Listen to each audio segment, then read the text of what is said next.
give me your name and where you're Dave from. Seifert, who's my good friend, Mr. Robbins. Why do you show up here? You talked about Albany. This has nothing to do with Albany. Oh, it does. It certainly does. This is just a shadow, if you want to call it, or a reflection of exactly what we have in Albany. And all the good reasons that I can point out why we need term limits in Albany are the same good reasons here. We have people who start to attain too much power, and they forget about the people they represent. That's what's wrong in Albany today. I mean, term limits is a poster for everything that's wrong in our government.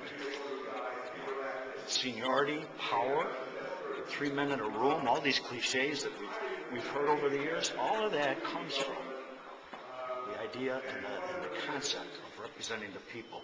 How long should we let an individual represent in a specific office the people's will? 8 years, sufficient. Let them do their thing, go on. If they're capable, they'll go on to another office. I'm sure you're aware that Bloomberg changed the city's term limits law, and he's now serving his third term. Do you think that was a mistake on his part? Well, you tell me, okay? You have a mayor, and he went through a process, and you changed the process. I wouldn't have voted for it. All right? Once you have a rule, everybody has to live by that rule, unless a great majority, and I would say a supermajority of the people agree. That's why I said in Albany, our legislature should never be allowed to raise taxes unless they have at least 60% of the people voting in that direction.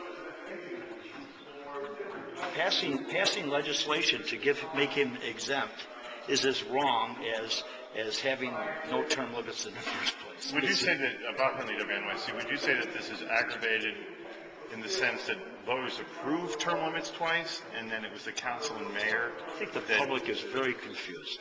They're very confused over a lot of issues because they don't understand how these issues affect their lives.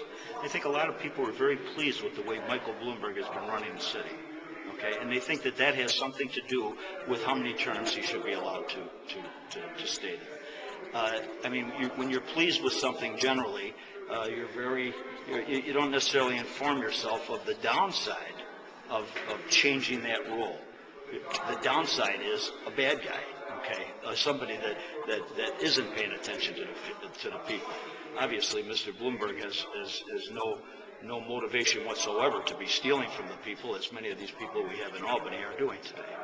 But term limits, I felt it was important. I think your original question was why am I here today? I'm here because this issue is important all across our state, and what New York does, it seems like the rest of the state picks up. So I'm here because I think this issue is much more important than the majority of the things that are in our legislature, which is incapable of multitasking, okay? Most of the things they discuss is irrelevant. This is a very, very relevant issue.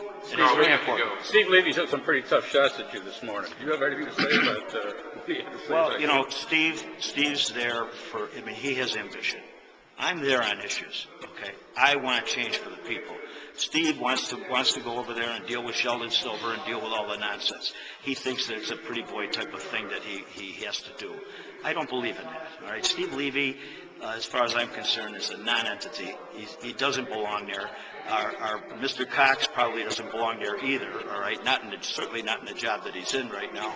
Box Cox, okay, went off and he did his thing by taking charge of the party when his job is to help manage the party. His job was to vet every possible candidate to his party committeemen. What did he do?